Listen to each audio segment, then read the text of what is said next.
ऐसे ओपिनियन है। इस विषय पे बहुत ज़्यादा डिस्कस नहीं किया, हमको लगता है अभी डिस्कस करना ही सबसे बढ़िया होगा। तो हम लोग आगे का जो रणनीति हम लोग बना पाएंगे। हम लोगों का एक कमिटी फॉर्म होना बहुत जरूरी है और कमिटी का जो रूपरेखा होगा वो इस तरह से होना चाहिए कि उसमें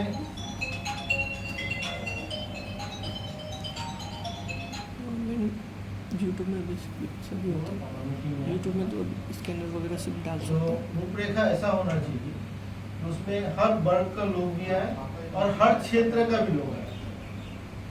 अगर हमारा रूट हर क्षेत्र तक है तो हम वहाँ तक कनेक्ट हैं। अगर आज हमारा अगर एक आदमी एनजेपी में नहीं है, एक आदमी हैदराबाद में नहीं है, तो वो सब एरिया हमसे छूटा ही हो रहेगा, वो मेन जगह से कनेक्ट नहीं है। तो हम बहुत रिसर्च करके थोड़ा बहुत बातचीत भी किए थे आपस में, तो एक स्ट्रक्चर बनाए। सबको एक बार सुनिए, उसको देखिए। अगर इस स्ट्रक्चर से हम लोग काम करें तो क्या होगा कि ज़्यादा से ज़्यादा लोग कमिटी में जुड़ेगा और कमिटी में अगर जुड़ जाएगा तो हमको लगता है थोड़ा एक्साइटमेंट उन लोगों का ज़्यादा होगा कि ठीक है, कुछ तो दायित्व मिला है तो हम भी आगे बढ़े। जैसा अमित जी भी अभी बोल रहे थे कि कुछ तो उसको दायित्व मिलना चाहिए। इस तरह से अगर हर लोग को, युवा वर्ग हो या हमारा मातृवर्ग हो या हम लोग हों, सबको अगर कुछ ना कुछ दायित्व दिया जाए तो ये बढ़ सकता है। हाँ, इसमें आते हैं थोड़ा जोड़ घटाव हम लोग आपस में ही मिलकर करेंगे, लेकिन जो बनाए हैं उस हिसाब से हम बता रहे हैं। आपसे ज़्यादा बढ़िया बोल पाएंगे। बोलिए अभी उसमें तो फिर क्या है? तो सबसे पहले आ गए हम लोग प्रेसिडेंट पे, जो एक स्ट्रक्चर का हेड होता है। एक तो प्रेसिडेंट होना ही चाहिए, इसमें तो शायद किसी का कहीं से कोई नहीं होना चाहिए। उस प्रेसिडेंट के अंदर में हम इसमें इस तरह से स्ट्रक्चर है कि लगेगा कि लोग ज़्यादा हो रहा है, लेकिन हमको लग रहा है कि ज़्यादा से ज़्यादा लोग जुड़ेगा तो जुड़ना पड़ेगा कि चलो कि एज पोस्ट किसी को पोस्ट है तो हम भी कोई दायित्व में है। तो अगर एक प्रेसिडेंट है तो उसके साथ एक वर्किंग प्रेसिडेंट को जोड़ दीजिए, ताकि अगर किसी समय प्रेसिडेंट नहीं है तो उसके बिहाफ पे वर्किंग प्रेसिडेंट उपाध्यक्ष काम करे। वो तो होता ही है। अच्छा, उसके बाद उपाध्यक्ष नहीं, उसको हम लोग वाइस प्रेसिडेंट कार्यकारी अध्यक्ष बोल सकते हैं, वो ये कि वो वर्किंग प्रेसिडेंट। और उसके बाद दो उनके अंडर में दे दिया जाए वाइस प्रेसिडेंट, जो उन लोगों को हेल्प करे। तो इस तरह से ये प्रेसिडेंट का एक 4 लोगों का एक टीम है। क्लियर? उसके नीचे आते हैं एक जनरल सेक्रेटरी। जैसा हमारा इंडिया का एक स्ट्रक्चर भी है कि प्रेसिडेंट अलग है, प्राइम मिनिस्टर अलग है, चीफ मिनिस्टर अलग है। तो प्राइम मिनिस्टर की जगह हम लोगों का जनरल सेक्रेटरी, जिसके अंदर में ये पूरा स्ट्रक्चर नीचे आए। तो इसी तरह जनरल सेक्रेटरी का भी एक टीम होगा, जिसमें जनरल सेक्रेटरी हो गए और उसके साथ ज्वाइंट सेक्रेटरी हो गए। और ज्वाइंट सेक्रेटरी 2 भी हो सकते हैं, 3 भी हो सकते हैं। वो डिस्कस का बात है कि हमारा क्षेत्र कितना बड़ा है। ये एक किशनगंज की तरफ छोड़ के रखें, एक माल बाजार की तरफ छोड़ के रखें, एक उधर यहाँ कनेक्ट है। तो एक सेक्रेटरी का एक ग्रुप होगा, तो एक तो मेन हो गया जनरल सेक्रेटरी जो हैं उनके हैंड्स में 2 या 3 हम लोग ज्वाइंट सेक्रेटरी। इसके बाद एक ट्रेजरर हो गया, और जैसा होता है उनका एक हेल्प होगा, ज्वाइंट ट्रेजरर एक हो गया।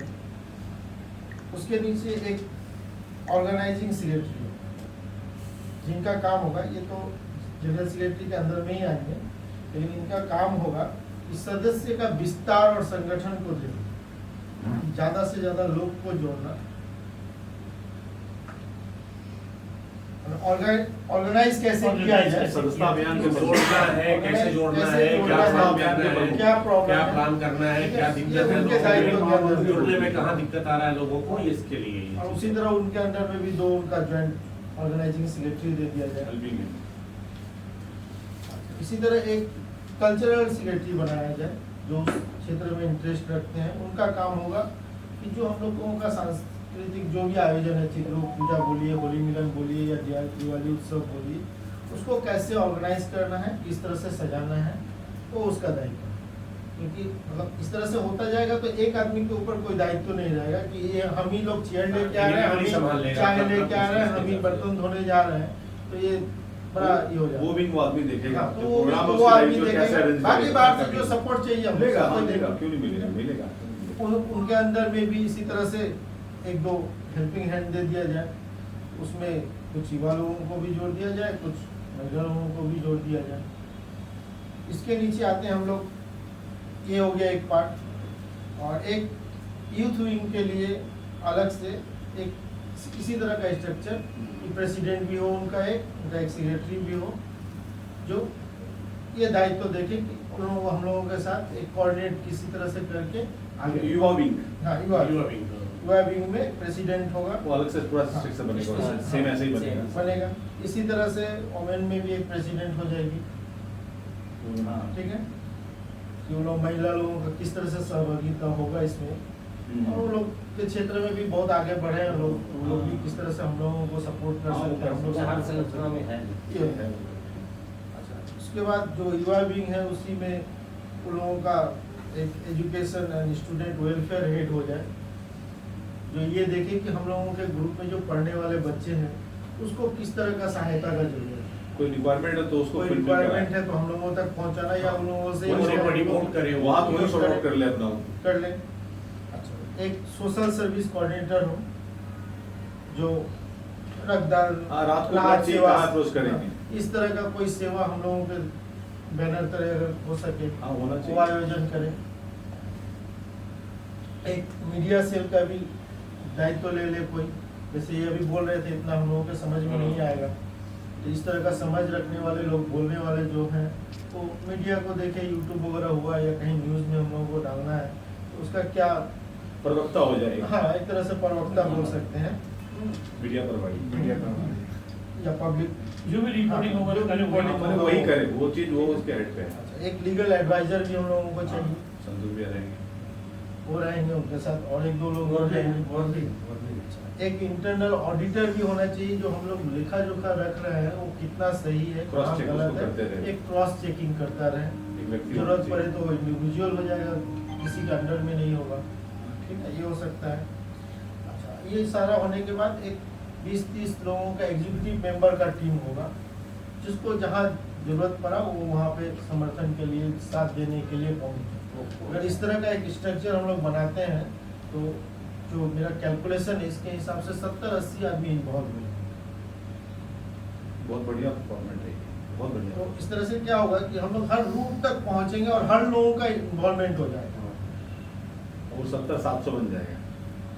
और जब हर लोगों का इन्वॉल्वमेंट होगा, ठीक, वो 2 लोगों को जोड़ेगा, आगे 70-700 बढ़ेगा, बन जाएगा, 500 बन ये जाएगा, होगा। बन जाएगा। तो इस पे हो सकता है कि पोस्ट का नाम या संख्या ये थोड़ा आगे पीछे हो, तो इसके लिए जरूरी है, अभी तो हम लोग इतने ही लोग आए हैं, इतने तो भी हम लोग, अब आगे का क्या होगा अभी तो बताएंगे, लेकिन हम लोग इस बीच में नेक्स्ट मीटिंग रखने तक में हर जगह पहुंचेंगे, पहुंच के लोगों को इकट्ठा करें ज़्यादा से ज़्यादा नेक्स्ट मीटिंग के लिए, और उस दिन ये कमेटी इस तरह से फॉर्मेट करें, with the name and post confirm करा दें। ठीक है।